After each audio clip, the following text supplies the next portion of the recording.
Houthi നിയന്ത്രണത്തിലുള്ള Yemen തലസ്ഥാനത്തിന് തെക്ക് ഭാഗത്തുള്ള ഒരു വൈദ്യുത നിലയത്തിന് നേരെ ഞായറാഴ്ച രാവിലെ ഇസ്രായേൽ നാവികസേനയുടെ ആക്രമണം നടന്നതായി സൈന്യവും പ്രതിരോധ വൃത്തങ്ങളും സ്ഥിരീകരിച്ചു. തലസ്ഥാനത്തേക്ക് വൈദ്യുതി വിതരണം ചെയ്യുന്ന സുപ്രധാന സൗകര്യങ്ങളിലൊന്നായി കണക്കാക്കപ്പെടുന്ന സനയുടെ തെക്കുഭാഗത്തുള്ള ഹാസിസ് പവർ സ്റ്റേഷൻ ലക്ഷ്യമിട്ടാണ് ആക്രമണങ്ങൾ നടത്തിയത് എന്ന് അൽ മയാദീൻ റിപ്പോർട്ട് ചെയ്യുന്നു. പ്രദേശത്ത് വലിയ സ്ഫോടനം ഉണ്ടായതായും ജനറേറ്ററുകളുടെ പ്രവർത്തനം നിലച്ചതായും പ്രാഥമിക മാധ്യമങ്ങൾ റിപ്പോർട്ട് ചെയ്തു. സംഭവത്തെ തുടർന്നുണ്ടായ തീയണയ്ക്കാൻ ടീമുകൾ പ്രവർത്തിച്ചു വരികയാണ് എന്ന് സിവിൽ ഡിഫൻസിലെ വൃത്തങ്ങളെ ഉദ്ധരിച്ച് അൽ മസീറ കൂട്ടിച്ചേർത്തു.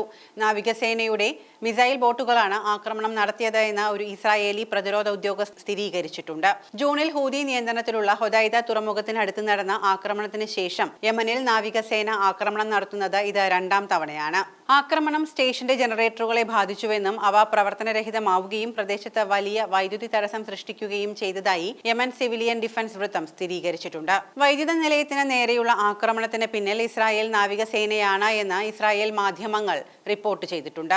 ഗാസയെ പ്രതിരോധിക്കുന്ന യമൻ സൈനിക നടപടികൾ തുടരുകയും ചെങ്കടലിലും അറബിക്കടലിലും ഇസ്രായേലുമായി ബന്ധപ്പെട്ട കപ്പലുകളെ ലക്ഷ്യം വെക്കുകയും ചെയ്യുന്നതിനിടയിലാണ് ഈ ആക്രമണം. ഗാസയിലെ ഇസ്രായേലി ആക്രമണം അവസാനിപ്പിക്കുകയും ഉപരോധം പിൻവലിക്കുകയും ചെയ്യുന്നതുവരെ ഈ പ്രവർത്തനങ്ങൾ തുടരുമെന്ന് യമൻ സായുധ സേന ആവർത്തിച്ച് സ്ഥിരീകരിച്ചതിന് പിന്നാലെയാണ് ആക്രമണം. ഇസ്രായേലി നാവികസേനയുടെ മിസൈൽ ബോട്ടുകളാണ് ആക്രമണം നടത്തിയത്. ഇസ്രായേലിന് നേരെ മിസൈലുകളും ഡ്രോണുകളും ഉൾപ്പെടെയുള്ള ആവർത്തിച്ചുള്ള ഹൂതി ആക്രമണങ്ങൾക്കുള്ള നേരിട്ടുള്ള മറുപടിയാണ് ആക്രമണമെന്ന് ഞായറാഴ്ച ഇസ്രായേലി മാധ്യമങ്ങൾ പുറത്തിറക്കിയ പ്രസ്താവനയിൽ സൈന്യം പറഞ്ഞു. ഗാസയിൽ ഇസ്രായേൽ നടത്തിയ വംശഹത്യയ്ക്ക് മറുപടിയായി 2023 മുതൽ ഹൂതി ഇസ്രായേലിന് നേരെ ആവർത്തിച്ച് റോക്കറ്റുകളും ഡ്രോണുകളും പ്രയോഗിച്ചിട്ടുണ്ട്.